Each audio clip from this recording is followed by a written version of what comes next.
Olá, meus amores, tudo bem com vocês? Meu nome é Glécia Santos e sejam bem-vindos a mais um vídeo do meu canal. No vídeo de hoje iremos analisar um pouco da história de Zumbi dos Palmares. Então, roda a vinheta.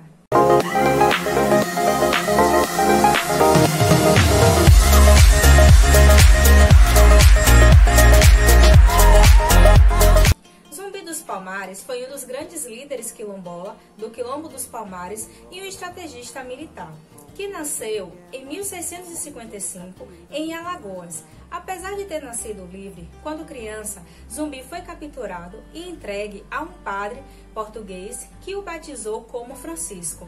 Agora conhecido como Francisco, Zumbi dos Palmares aprendeu o português, o latim e a religião católica. E com isso ele ajudava o padre em todas as atividades que eram desenvolvidas.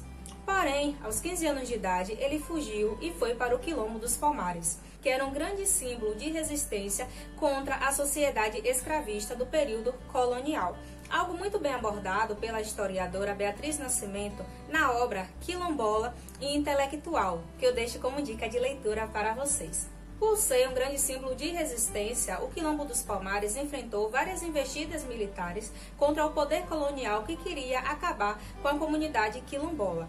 Porém, a resistência foi desenvolvida das diversas maneiras, até porque a localização do Quilombo dos Palmares, que ficava na Serra da Barriga, no período a capitania de Pernambuco e atualmente no estado de Alagoas, era de difícil acesso e assim facilitava com que os quilombolas desenvolvessem várias estratégias de combate a essas investidas militares. O Quilombo dos Palmares, no seu auge, chegou a ser composto por 20 mil habitantes e era considerado como o maior quilombo das Américas, de acordo com a historiadora Vlamira de Albuquerque e o historiador Walter Fraga Filho.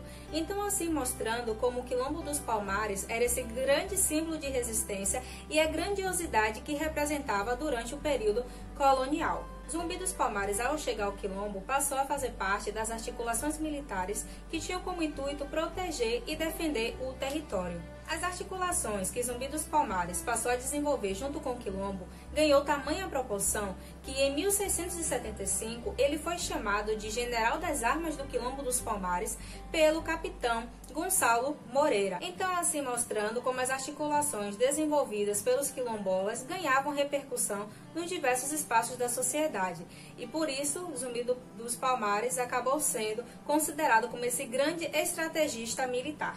Para além dessa questão, as ações de Zumbi dos Palmares também ganhou outros significados, como por exemplo, segundo o antropólogo Kabengele Munanga, Zumbi liderou a luta contra a escravidão e reuniu não apenas muitos negros que fugiam das senzalas, mas também indígenas e brancos insatisfeitos com o regime escravista. Com isso, nós podemos perceber como a imagem de Zumbi foi associada a essa luta contra a escravidão e como as suas ações, em conjunto com os outros quilombolas, resultou nessa sociedade quilombola, que era uma sociedade multiétnica que buscava combater a escravidão e as desigualdades sociais que abarcavam a população durante esse período colonial. Zumbi dos Palmares foi casado com Dandara dos Palmares, que era uma grande guerreira quilombola do período colonial, que junto com ele resistiu a essas amarras do sistema escravista.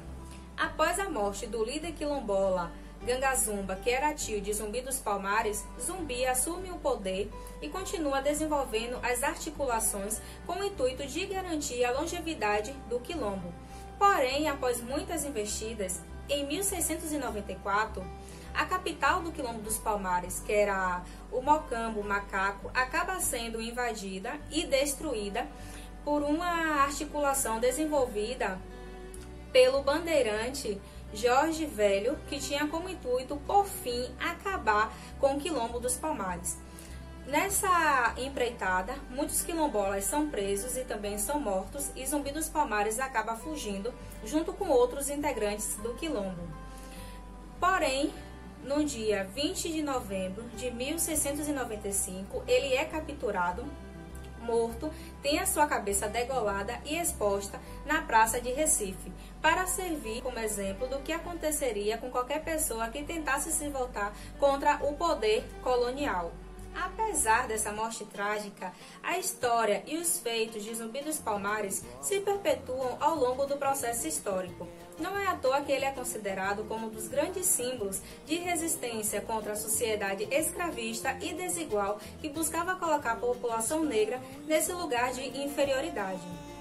E não é à toa que o 20 de novembro, que é a data em que Zumbi dos Palmares foi assassinado, foi oficializado em 2011 como o Dia Nacional da Consciência Negra, que é esse dia de refletir, questionar e resgatar as histórias que por muitas vezes foram silenciadas e marginalizadas da população negra, como também é um dia de reconhecer as conquistas e a condição em que a população negra ainda se encontra na sociedade brasileira.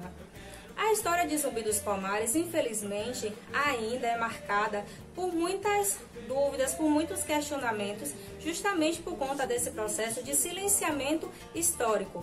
Mas atualmente as fontes já apontam para a importância que Zumbi dos Palmares teve para a resistência negra no Brasil e também para a consolidação de todo esse processo de lutas e conquistas. Por aqui eu encerro esse vídeo, espero que vocês tenham gostado. Se gostou, deixe seu like, se não é inscrito no canal, se inscreva, compartilhe com seus amigos e até a próxima!